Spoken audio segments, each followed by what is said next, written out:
বলতেছিলাম আল্লাহ তাআলাকে বেশি বেশি ডাকতে হবে, গুনাহ বর্জন করতে হবে। গুনাহ বর্জন যদি না করে গুনাহের কারণে বাড়া মুসিবত আসে।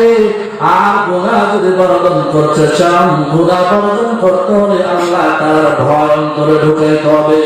আল্লাহ তাআলাকে কেমন ভয় করতে হবে, যেমন বাবার সামনে সন্তান কোনো অন্যায় অত্যাচার করে না। আল্লাহ তাআলার অন্তরে, আপনার আমার অন্তরে আল্লাহ তাআলার ভয় এমন ঢুকাইতে হবে, আমি যে কাজটা করি না কেন আমার মালিক আমাকে তো দেখতেছে। এ মুসলমান, আল্লাহর কোরআন সাহাবা কেরামের মধ্যে আল্লাহ তাআলার ভয় কেমন ছিল হবে। জান্নাতের সাকিনের পাওয়া সাহাবা আল্লাহ তাআলার জন্য কেমন কান্নাকাটি করতেন আল্লাহর ভয়। হযরত ওমর ফারুক রাদিয়াল্লাহু তাআলা আনহু ডাক দিয়ে বলেন, যদি এরকম ঘোষণা হয় পৃথিবীর সব মানুষগুলো জান্নাতি, একজন মানুষ শুধু জাহান্নামে যাবে, আমি ওমর বড় ভয় করি, কারণ না জানি জাহান্নাম জানি ওমর। আবার যদি ঘোষণা হয় পৃথিবীর সব মানুষগুলো জাহান্নামী, একজন মানুষ শুধু জান্নাত পাবে, আমি ওমর আশা রাখি, আমার আল্লাহর দয়ায় আমি ওমর জান্নাতি হব। এই জন্য নবীজি বলেন, কাইসু মান দাসাহু ওয়া আমিলা লিমা বাদাল মাউত ওয়াল আজিজু মান ইত্তাবা হাওয়াহু ওয়া তামান্না আলাল্লাহ। পয়গম্বর বলেন, প্রকৃত জ্ঞানী মানুষ হলেন ওই মানুষটা, যে মানুষটা পরকালের স্মরণ করে, আখিরাতের জন্য নেক আমল করে, আল্লাহকে ডাকাডাকি করেন।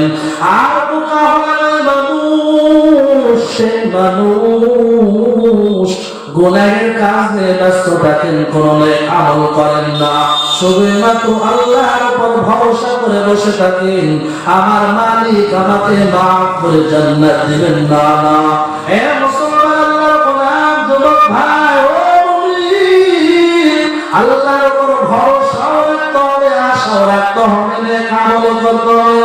সাহাবা কেরামদের অন্তরে আল্লাহর এত ভয়, আল্লাহকে এত পরিমাণ ভয় করতেন, আল্লাহ তাআলা কি এত ডাকতেন, জাহান্নাম জান্নাতকে এত ভয় করতেন। হযরত ওমর ফারুক রাদিয়াল্লাহু তাআলা আনহু, ও মুসলমান, আল্লাহর গোলাম হুযায়ফা ইবনে ইয়ামান নামক সাহাবীর কাছে নবীজি মুনাফিকদের লিস্ট দিয়ে দিলেন। পয়গম্বর বলেন, হুযায়ফা, এই যে আমি একটা লিস্ট দিলাম, মুনাফিকের লিস্ট, খবরদার খবরদার এই সমস্ত লোকদের জানাজায় অংশগ্রহণ করবা না। কোন সাহাবা জানেন না এই মক্কায় মদিনার মধ্যে কোন কোন লোক মুনাফিক, শুধুমাত্র হুযায়ফা ইবনে ইয়ামান নামক সাহাবী জানেন।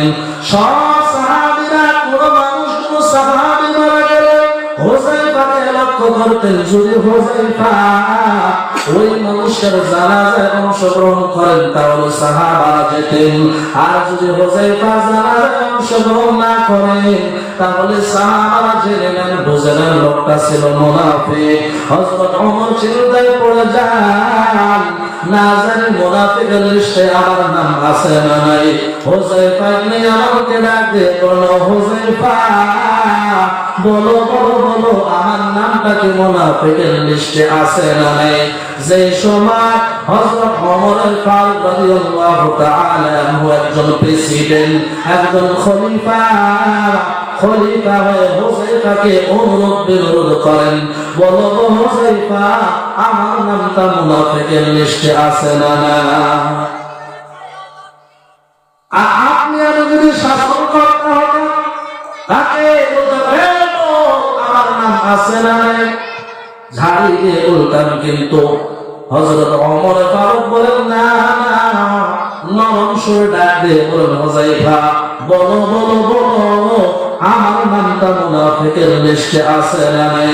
হুযায়ফা ডাক দিয়ে বলল, খলিফাতুল মুসলিমিন, খবরদার খবরদার, এমন কোন প্রশ্ন আমার আর কোনদিন করবেন না। কারণ আমার পয়গম্বর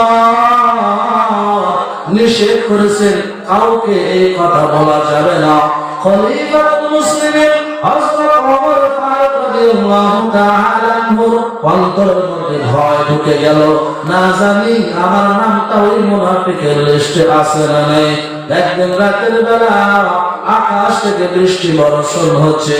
হযরত ওমর ফারুক রাদিয়াল্লাহু তাআলা আনহু রাতের বেলা হুযায়ফার পাশে যে দরজায় টোকা দেয়, দরজায় টোকা দিলে হুযায়ফা দরজা খুলে দেখেন আমাদের খলিফাতুল মুসলিমিন হযরত ওমর।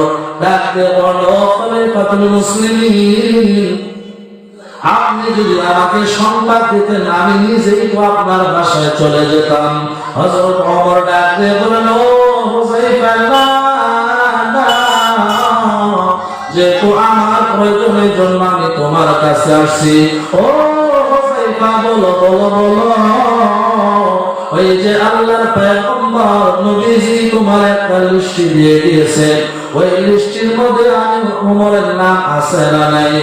এটা তো হযরত হুযায়ফা বলেছেন না, এটা বলা যাবে না। এখন হযরত ওমর ডাকে বলেন, ও হুযায়ফা, আমি তোমার কাছে একটা বিষয় জানতে চাই, এটা আমাকে তুমি জানাইবা না জানাইবা না বলো। ও হুযায়ফা, বলো বলো বলো, আমি ওমর যেদিন মারা যাব, আমি যেদিন এই দুনিয়া ছেড়ে পরলোক গমন করব, ওই দিন তুমি হুযায়ফা আমি ওমরের জানাজায় অংশগ্রহণ করবা কি করবা না? হুযায়ফা ডাকতে বলল, খলিফাতুল মুসলিমিন কি বলেন? আপনি মারা যাবেন না, আপনার জানাজায় অংশগ্রহণ করব না? না না, এমনটি হবে না।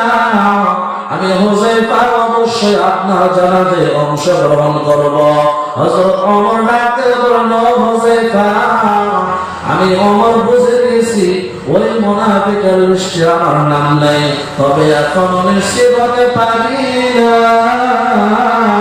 আমার আল্লাহ আমার মরণের পর আমার জান্নাত দিবেন না জাহান্নাম দিবেন। কারণ আমার গুনাহের কারণে আমার মালিক যদি রাগান্বিত হয়ে আমার জাহান্নাম পাঠায়া দেয়। জান্নাতের সার্টিফিকেট পাওয়া একজন সাহাবী, তার অন্তরে আল্লাহর কত ভয় যে আমার নামটা